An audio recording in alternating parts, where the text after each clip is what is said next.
알다시피 말라기서는 구약 성경의 마지막 책으로서 돌아온 귀한 자들에 의해서 성전도 재건되었고 느헤미야에 의해서 성벽도 재건된 이후에 하나님께서 말라기 선지자를 통하여 당신의 백성들에게 들려주신 말씀을 기록하여 정리해 놓은 것입니다.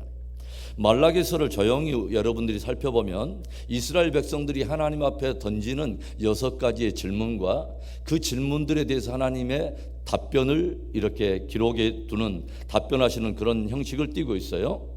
오늘 하나님께서는 당신의 백성들에게 내가 너희를 사랑하였노라 라고 들려주십니다. 그런데 이 하나님의 말씀을 듣는 이스라엘 백성들, 유대 백성들의 질문이 무엇입니까? 주님께서 어떻게 우리를 사랑하셨습니까? 주님이 우리를 사랑하셨다고요? 주님이 도대체 어떻게 우리를 사랑하셨다는 말입니까? 라고 반문한 것입니다. 70년의 포로 생활을 당하고서 조국에 가까스로 돌아와 성전도 짓고 성벽도 재건했지만 아직도 우리는 여전히 바사의 속국으로 존재하고 있고, 하나님께서는 무너진 다윗의 장막을 다시 일으켜 세우리라 말씀하셨지만 아직도 다윗 시대처럼 그렇게 강성하고 힘있는 왕조가 세워질 일말의 빌미도 또 기미도 보이지 않는데 도대체 하나님은 어떻게 우리를 사랑하셨다는 말입니까? 라고 항변하여 물은 것입니다. 저들의 이 질문에 대한 하나님의 대답이 무엇이었습니까? 여러분, 하나님은 도대체 어떠한 방법으로 어떻게 우리를 사랑하실까요? 첫째로는요, 말씀과 경고를 들려주심으로 사랑하십니다. 1절의 말씀, 여호와께서 말라기를 통하여 이스라엘에게 말씀하신 경고라. 하나님께서 당신의 백성들을 사랑하심으로 베푸시는 첫 번째 은혜가 뭐냐면 당신의 선지자들을 보내주시는 것입니다. 그리고 끊임없이 그들을 통해서 말씀과 경고를 들려주신다고 하는 거죠. 하나님은 말씀과 경고를 들려주심으로 당신의 백성들을 사랑하십니다. 저들에게 말씀을 듣고 경고를 받아서 돌이켜 온전한 마음으로 삶과 신앙을 지켜서 진짜 참된 평강과 축복을 받으라는 것이죠. 말씀을 듣고 경고를 받아 심판과 징계를 피하고 참된 은혜와 형통을 누리는 자들이 되라는 것입니다. 여러분, 북왕조 이스라엘과 남유다가 참된 평강과 은혜와 형통을 누릴 때가 어떤 때였습니까? 하나님께로부터 들려오는 말씀과 경고를 받아서 순종할 때입니다. 저들이 심판적 징계에 빠질 때가 어떨 때였을까요? 말씀과 경고를 무시하고 불순종할 때입니다. 우리는 말라기서가 구약 성경의 마지막 책이라고 하는 것을 잘 알고 있어요. 그 말이 무엇을 말하는 것이죠? 하나님께서 당신의 백성들을 향해서 말씀과 경고를 이 말라기 선지자 이후로는 보내시지도 않고 또 들려주지도 않고 침묵하셨다고 하는 것이죠. 그러니까 말라기 이후로부터 예수님의 때까지 약 400년 동안 그 어떤 선지자도 보내지 아니하시고 어떤 말씀도 또 하시지 않으므로 하나님께서 굳게 침묵하셨다고 하는 것이죠. 바로 이때를 우리는 신구약 중간기라고 말하고 신구약 사이에 존재하는 암흑기라고도 우리가 말합니다. 말라기서를 보면 말라기 선지자는 성전도 재건되었고 성벽도 재건되었지만 너무도 속히 부패해가는 종교 지도자들의 타락을 고발하면서 하나님께 드리는 제사와 헌물이 형식화되고 또 주변 이방 족속들과 통혼하며 세속의 가치에 편승하여서 함께 탕류에 떠내려가는 총체적인 하나님의 백성들의 변질과 타락을 고발하고 있다고 하는 것을 우리가 발견하게 돼요. 이에 하나님께서는 저들의 타락과 부패의 수위를 가늠해 보면서 더 이상의 선지자들 보내지 않습니다. 더 이상의 어떠한 음성도 들려주지 않는다고 하는 것이죠. 여러분, 하나님의 말씀이 들릴 때가 행복할 때인 것입니다. 하나님의 말씀을 듣고 경고를 받는 믿음이 진짜 복된 믿음인 것입니다. 말씀과 경고를 들려주시는 것이 하나님의 크신 사랑인 것을 깨달을 수 있기 바랍니다. 하나님을 사랑하고 경외함으로 들려주신 말씀과 경고를 늘 내 발에 등을 삼고 내 길에 빛을 삼아서 말씀과 동행하는 축복된 신앙 되기를 주의 이름으로 축원합니다. 하나님, 주께서 어떻게 우리를 사랑하셨다는 말입니까? 여러분, 하나님은 당신의 백성들을 어떻게 사랑하실까요? 둘째로는 특별한 은혜와 섭리를 통해서 사랑하십니다. 2절과 3절의 말씀, 여호와께서 이르시되 내가 너희를 사랑하였노라 하나 너희는 이르기를 주께서 어떻게 우리를 사랑하셨나이까 하는도다. 나 여호와가 말하노라 예서는 야곱의 형이 아니냐? 그러나 내가 야곱을 사랑하였고 예서는 미워하였으며 그의 산들을 황폐하게 하였고 그의 산업을 광야의 이리들에게 넘겼느니라. 하나님, 포로 생활에서 갓 돌아와서 성전도 세웠고 성벽도 재건했지만 여전히 우리는 바사의 속국 아래서 이렇게 간간히 이렇게 하루하루를 살아가고 있는데, 하나님은 도대체 우리를 어떻게 사랑하셨다는 말이며 어떻게 사랑하신다는 말입니까? 당장 눈앞에 펼쳐지는 상황과 환경과 형편을 원망하며 그것을 기준 삼아서 하나님의 사랑을 오해하며 곡해하고 의심하는 백성들, 이에 대해서 하나님께서 들려주신 말씀이 뭐예요? 하나님께서는 이삭의 두 쌍둥이 아들인 예서와 야곱에 대해서 들려주시면서 내가 야곱은 사랑했고 예서는 미워했다, 기이한 말씀을 들려주시죠. 여러분, 얼핏 들으면 이것이 무슨 하나님의 사랑인가 라고 우리가 생각할 수 있겠죠. 예서가 형이고 장자인데 그를 오히려 미워하고 아무런 분깃도 없는 야곱을 사랑했다면 이것이 하나님의 불공평한 편애지 무슨 이것을 사랑이라고 말할 수 있겠는가 하는 것이죠. 주님께서 들려주시고자 하는 메시지가 무엇일까요? 여러분, 우리가 잘 알다시피 이스라엘에서는 모든 아버지의 기업과 유산 대부분이 장자의 몫이고 장자는 그 가정의 대표자로서 모든 축복권의 어떤 분깃을 차지하고 있어요. 그렇다면 예서와 야곱 중에서 장자로서 모든 축복권은 바로 예서의 몫인 것이죠.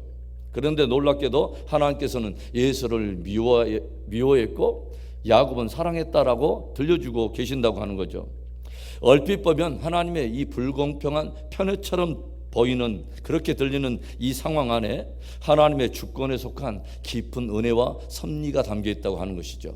바로 그 안에 신비로운 복음의 은혜가 담겨 있다고 하는 거죠. 도저히 혈통적 조건이나 어떤 육체적인 조건으로는 장자와는 상관도 없고 기업과 분깃에 대해서 일말의 소망도 없는 야곱인데도 하나님께서는 기꺼이 야곱을 사랑하시고 그에게 기업과 분깃을 주시더라고 하는 거죠. 도저히 받을 수 없는 자를 기꺼이 선택하시고 기업과 분깃을 주시는 이 은혜와 기이한 섭리, 그것이 당신의 백성을 향한 하나님의 사랑이라는 것입니다.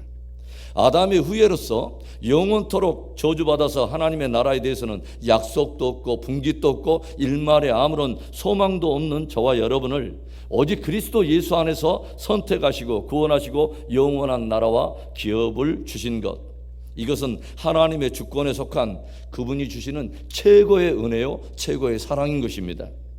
그래서 하나님은 원래가 아브라함과 이삭과 예서의 하나님이 되어야 마땅한데 하나님이 기꺼이 아브라함과 이삭과 야곱의 하나님이 되어주셨다고 하는 것입니다. 그리고 그 하나님이 기꺼이 저와 여러분의 하나님이 되어주셨다고 하는 것, 바로 그분이 사랑의 하나님이십니다. 상황과 형편을 따라서 하나님의 사랑을 왜곡하거나 평가하거나 의심하는 사람이 되지 말고 받을 수 없는, 그리고 누릴 수 없는 자들에게 예수 그리스도 안에서 받게 하시고 누리게 하신 하나님의 기이한 은혜와 섭리를 깊이 묵상하면서 더욱 감사함으로 또 더욱 경외함으로 주를 섬기는 복된 우리들의 신앙이 되기를 주의 이름으로 축원합니다. 하나님은 당신의 백성들을 어떻게 사랑하실까요? 마지막 세 번째로 당신의 주권적인 통치를 통해서 사랑을 드러내십니다. 4절과 5절의 말씀, 에돔은 말하기를 우리가 무너뜨림을 당하였으나 황폐된 곳을 다시 쌓으리라 하거니와 나 만군의 여호와는 이르노라. 그들은 쌓을지라도 나는 헐리라. 사람들이 그들을 일컬어 악한 지역이라 할 것이요 여호와의 영원한 진노를 받은 백성이라 할 것이며 너희는 눈으로 보고 이르기를 여호와께서는 이스라엘 지역 밖에서도 크시다 하리라. 오늘 주님께서 내가 너희를 사랑하였노라 들려주시는 이 사랑, 아브라고 하는 단어를 사용하고 있어요. 그것은 어떤 뜻이냐면 언약에 대한 충성과 헌신을 말하는 것입니다. 그러니까 하나님께서 당신의 백성들을 어떻게 사랑하시냐면 그 백성들과 맺은 언약에 대해서 신실하시고 그 언약에 충실하심으로 당신의 백성들과 맺은 언약을 지키시고 마침내 이루심으로 사랑하신다는 것이죠. 북왕조 이스라엘이 어떻게 멸망을 합니까? 하나님과 맺은 언약에 대해서 불충하고 불순종한 것이죠. 남유다가 왜 바벨론에게 포로 생활을 끌려가서 고통을 당합니까? 하나님과 맺은 언약에 불충하고 불순종했기 때문이죠. 어찌 보면 저들은 언약에 대해서 불충하고 불순종함으로 인해서 하나님과 맺은 언약을 사실은 파기한 것입니다. 그러나 인간들 편에서는 언약에 불충하고 불순종함으로 언약에 파기했을지라도 우리들에게 복음이 되는 것은 뭐냐면 하나님 편에서는 그 언약이 아직도 유효하다는 것입니다. 왜입니까? 하나님은 언약에 신실하시고 언약을 지키고 이루심으로 그 백성들을 사랑하시기 때문입니다. 그래서 70년의 포로 생활이 지나갈 때에 저들의 힘이 아닌, 저들의 노력에서 비롯된 것이 아닌 이방왕 고레스의 칙령에 의해서 저들도 생각하지 못한 방법을 따라 저들을 약속의 땅으로 다시 인도해 들으시고 성전을 재건하게 하시고 성벽을 재건하게 하시더라고 하는 거죠. 유다 백성들이 보게 된 것이 무엇입니까? 하나님께서 이방 왕들을 움직이시더라는 거죠. 하나님께서 열국의 족속들을 통치하시더라고 하는 거죠. 그러니까 하나님은 당신의 주권적 통치를 통해서 당신의 백성들을 향한 사랑을 드러내셨다고 하는 것입니다. 그래서 조용히 역사의 수레바퀴를 살펴보면 하나님께서 에돔을 움직이시다는 것을 알게 되고 하나님께서 이방 족속들을 움직이신다는 것을 알게 되고 이 모든 열방을 움직이셔서 마침내 이스라엘에게 선이 되도록 하나님께서 통치해 가시더라고 하는 거죠. 그래서 모든 사람들은 하나님은 이스라엘뿐만 아니라 이스라엘 밖에서도 크시다라고 선포하게 되더라고 하는 것입니다. 사랑하는 성도 여러분, 하나님께서는 당신의 백성들에게 오늘도 말씀과 경고를 들려주심으로 당신의 사랑을 표현하십니다. 하나님께서 우리들을 구속하신 것은 도저히 받을 수 없는 자들을 그리스도 안에서 받으시고 또 영접해 주신 특별한 은혜와 섭리가 있다고 하는 것이죠. 오늘도 그 하나님은 모든 역사를 당신의 주권으로 통치하심으로 모든 일들을 합력하여 우리들에게 선이 되도록 역사하여 다스리시는 우리를 사랑하시는 하나님이십니다. 오늘도 그 하나님을 예배하고 섬기며 그 하나님으로 인해서 담대함을 얻고 믿음에 전진하는 복된 하루, 승리하는 하루 되기를 주의 이름으로 축원합니다.